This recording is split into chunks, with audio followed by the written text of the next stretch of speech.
Good afternoon. Welcome to IELTS speaking simulation test done by focusielts.com. So my name is Annie and I will be your practice examiner for today's speaking session. Right. So may I know your name? Well, my full name is Wilson Wijaya, but do feel free to call me Wilson. Okay, so I will give you instruction for each part of the test. And then in the first part, I'm going to ask, how are you feeling today? Well, I'm feeling great, actually. I've just completed a session of video games, so I'm kind of feeling amped up. What do you plan to do after this simulation? Well, I do plan on swimming. Yeah, I'll probably be swimming for about an hour after the simulation.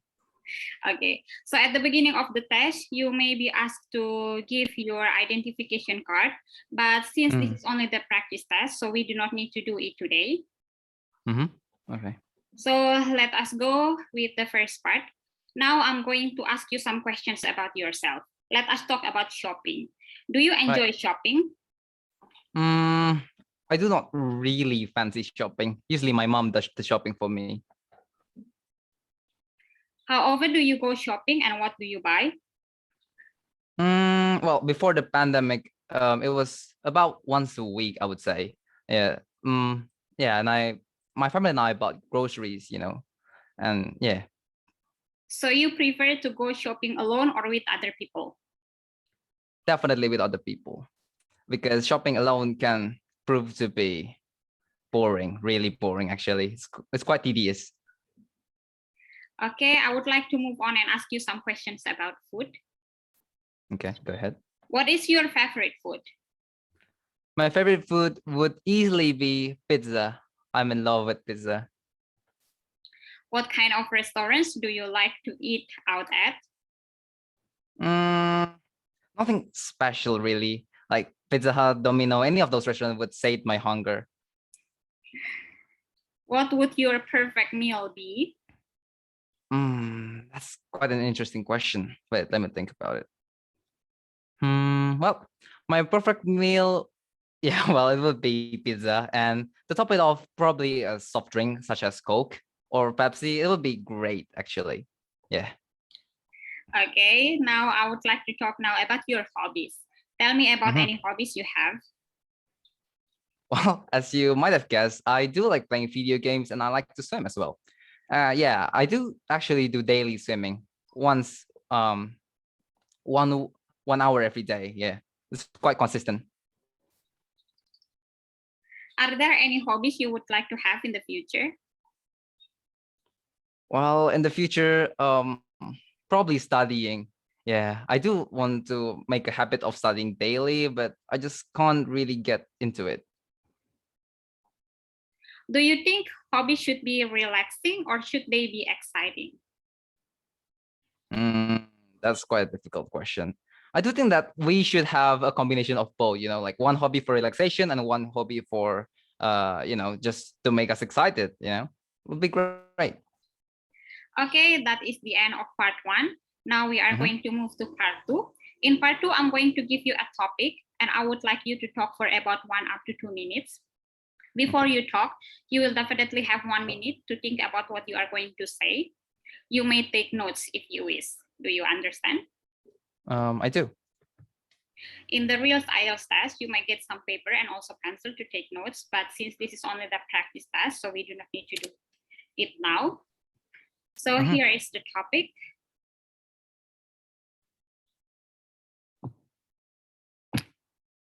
Okay. So 1 minute to prepare. You may start now. Okay.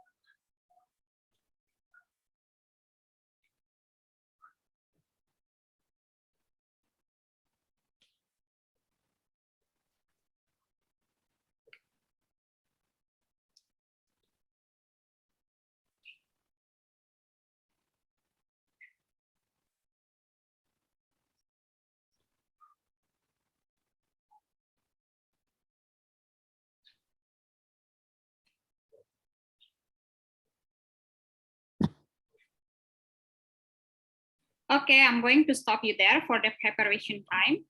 Now Right. let us go for the talk. You may start now. Okay, so I would like to talk about a course which I actually recently joined. So 1 year ago, I started attending this debating course. Let me tell you that it's really fun. I learned how to establish a ground and how to defend that ground, right? How to build solid arguments and how to reorganize my thoughts to counter the enemy arguments. I really enjoy debating because it's just thought provoking, when listening to the motions being given and enhancing my ability in critical thinking. It's really, really fun and it's quite productive as well. Though if that's one thing that I don't really enjoy, it's about the long hours. It's quite a pet peeve to many people taking the course because one session is about 3 to 4 hours and it could be quite problematic to some people. So I would say that overall, this debating course was or is really pleasant and enjoyable because, yeah, and again, it's really productive and I can learn so many things from that course alone. Okay. So we have been talking about a course that you have done and then you found it useful. Now I'm going to ask you some questions related to this. Are you still in touch with anyone from that course now? Yes, actually. I'm still in touch with a teammate of mine, actually. Yeah.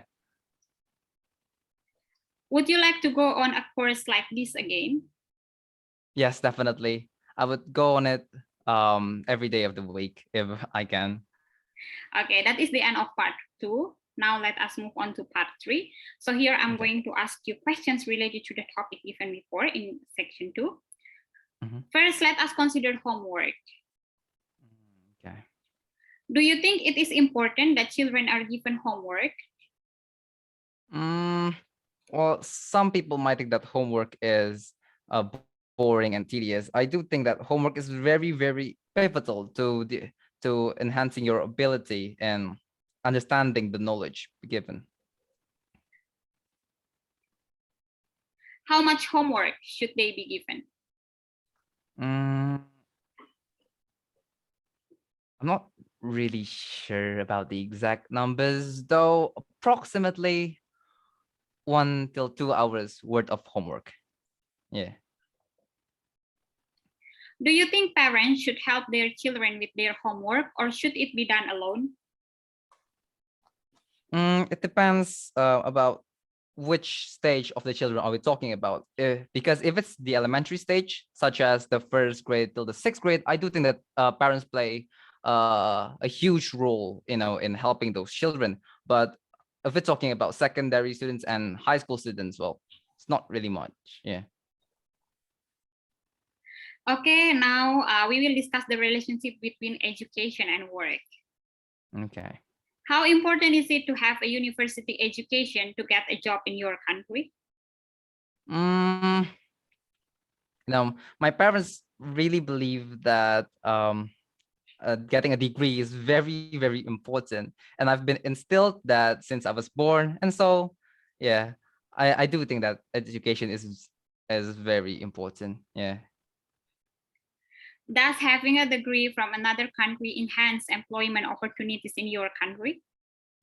Oh, yeah, I do think so. I believe that having degrees from overseas could prove indispensable when applying for jobs, especially in your home country.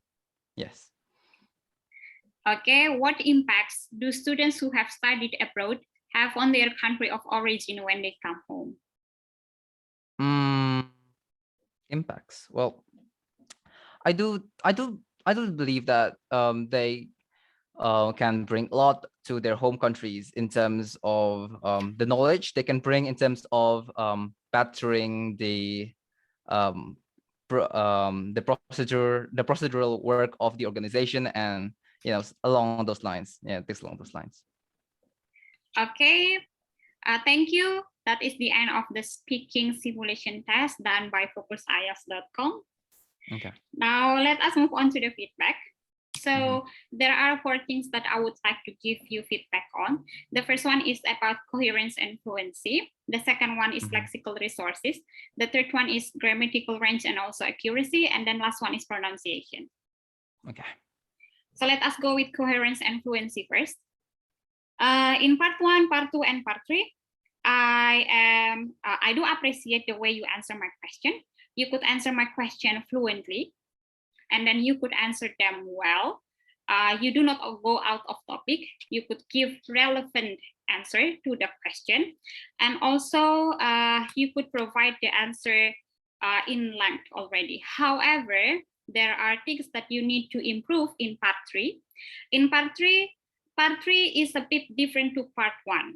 So part 1 and part 3, by the time the examiner asks you question, you have to answer them directly. However, in part 1, do not speak too long, and then do not speak too short. In part 3, it is more like a discussion between you and the examiner. So it is better if you could expand your answer by providing reasons and also example behind. So make sure that in part 3, you could talk longer than part 1. So instead of just saying, for example, does having a degree from another country enhance employment opportunities in your country? Do not just simply say that, yes, it is important. That's why my mom asked me to go get a degree. You should provide a reason behind and also the example. The example could be taken from your own experiences, or it could be from someone else's experience. Okay, that's about coherence and fluency. Let us move on to lexical resources.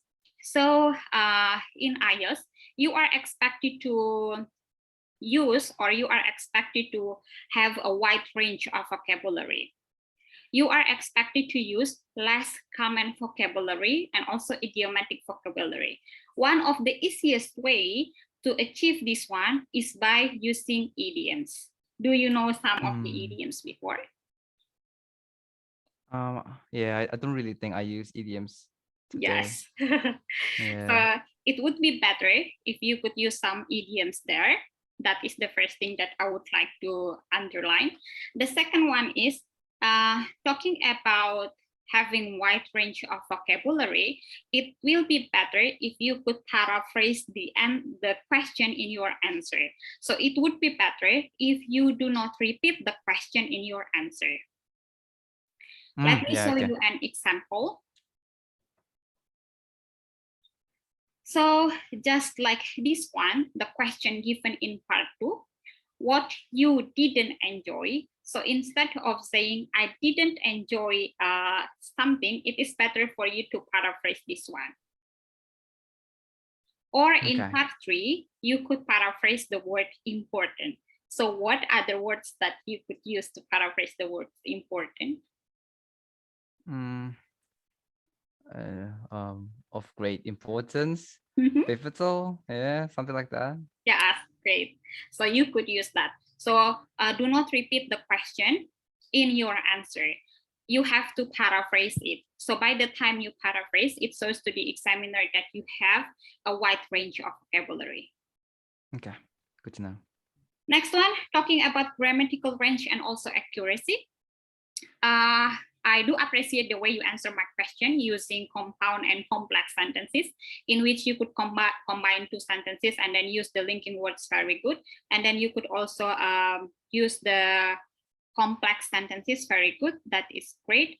Probably the grammatical mistakes that is done for you is probably only like plural and singular, especially in part 2. So probably in part 2, because you are thinking about the idea while talking, so it is like you are more likely to make grammatical mistakes.